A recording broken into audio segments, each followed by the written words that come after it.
It is 6 o'clock and I bring you the news that not all appears to be doom and gloom for some industries.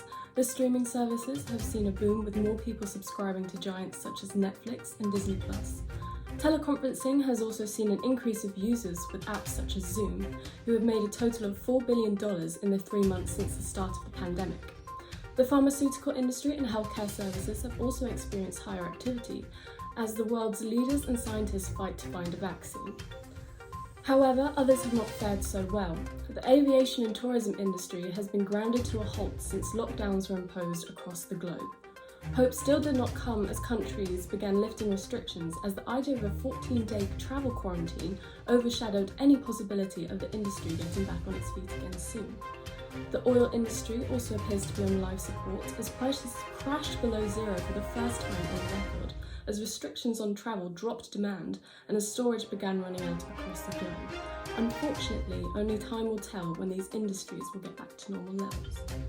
And here's Ellen with the weather. Thank you, Maddie, but the weather at the moment is not so important since everyone is staying at home and saving the NHS, right?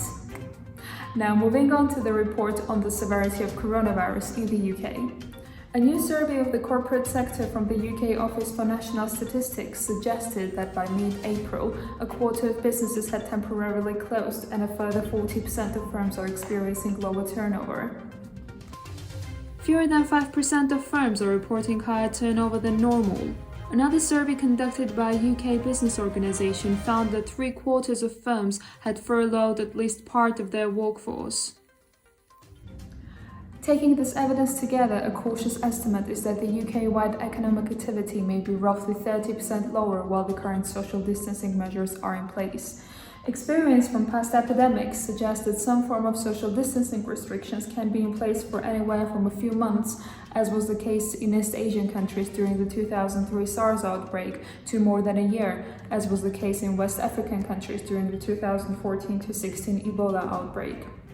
In the context of the coronavirus outbreak, the UK Chief Medical Officer stated that, in the absence of a proven vaccine or reliable testing and tracing regime, some disruptive social distancing restrictions will need to be in place in some form for at least a year.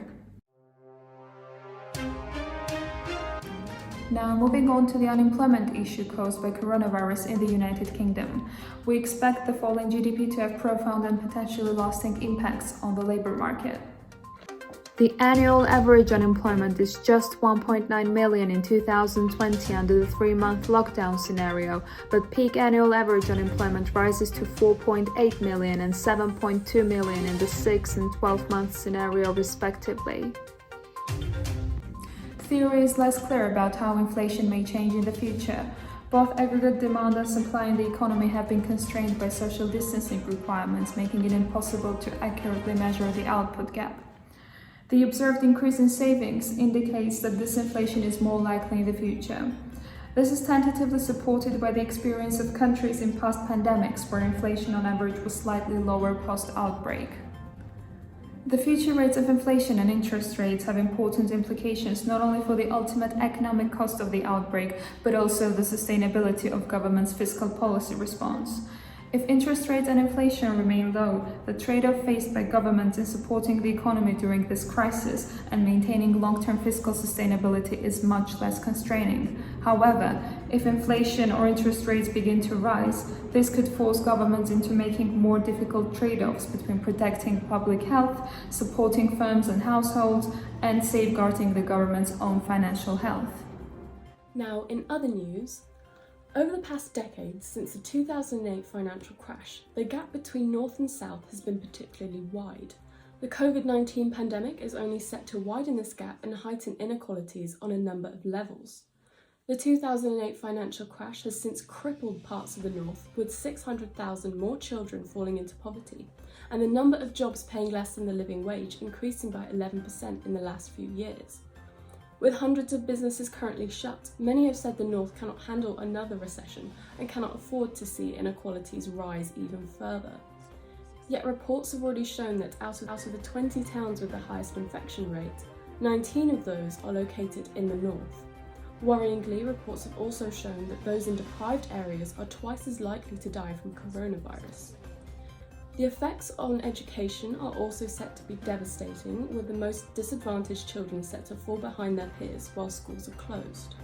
With figures showing that 2/3 of secondary schools teaching the most disadvantaged communities are located in the north, it is becoming clear that the education gap has already widened deeply.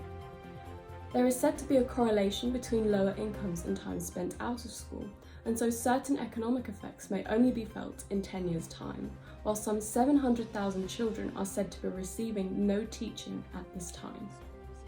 I've been Madeline Potter, and good night.